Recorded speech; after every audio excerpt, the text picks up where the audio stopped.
Hey everyone, Cole here with trainwithcole.com. It's time for a follow-up video to a video I produced last week where I talked about my thoughts and feelings on if it fits your macros and clean eating. If you didn't watch the video, go check it out. It's on my YouTube channel.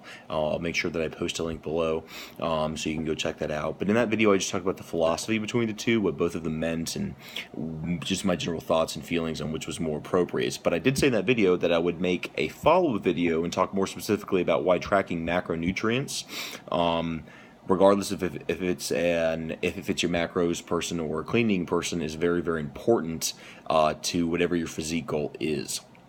So the point I want to drill home today in this video, we're only going to talk about it as it pertains to muscle gain today. We'll talk about it as it pertains to fat loss in another video. But I want to drill home the point that besides properly programmed training, it's the most important variable you can control when it comes to reaching whatever fitness related goal that you have. It's very easy to determine what we do or do not eat, or decide what we do or do not eat, and that has tremendous implications on our physique development from a muscle standpoint, growth standpoint, and a strength gain standpoint. In fact, I would say 80% of our muscle and strength gains are going to be a product of how we eat and when we eat and what we eat, versus anything else, of course, when it's matched with a really good and properly programmed training protocol. So when people go to try to gain muscle, everyone knows that you got to eat a lot of protein to do that, right? I think people don't understand just necessarily how much. What I like to generally recommend to my clientele is, roughly, and it's going to vary from person to person, but roughly a gram of protein per pound of body weight is where I like to start, or maybe a gram of protein per pound of lean body mass, which is a little different than their total body weight. I kind of like to start around there, and then, because I know with that amount of protein spread throughout the day, we're going to be eating enough to elicit muscle protein synthesis, which will be the upregulation and the growth of new muscle tissue, provided that we have enough calories or really just raw materials to support that growth, and that we're stimulating a need for new growth via training.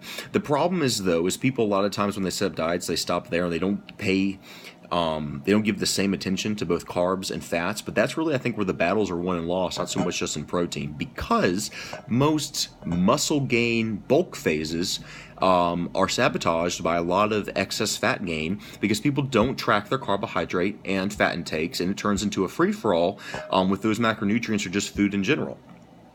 However, controlling macronutrients helps us a lot in the sense of making sure that we're not getting too fat, and that the kind of weight that we're gaining is the quality weight, i.e. the lean muscle tissue that we want.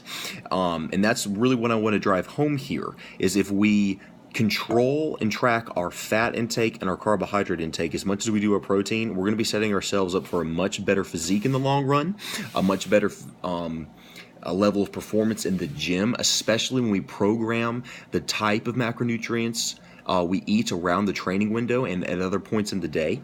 That will make an enormous difference as well. I think most people should consume protein and fats together, or protein and carbohydrates together. I don't like consuming carbs and fat together in the same meal, or at least not in very high amounts, is because that can somewhat be a recipe for fat storage, I think, in the body. I think we might be encouraging the body to store fat more easily, because we're going to have a little bit of a higher insulin response from carbohydrates than we are from just protein or fat. So that's why I don't like pairing those together. But that's just a way that when we're controlling macros, though, we can make sure that we're not sabotaging our muscle gain. And if we track everything wisely, we'll find that we can be in a caloric surplus for much longer, because we're not accruing all this extra fat tissue during our lean gain phase that we're in.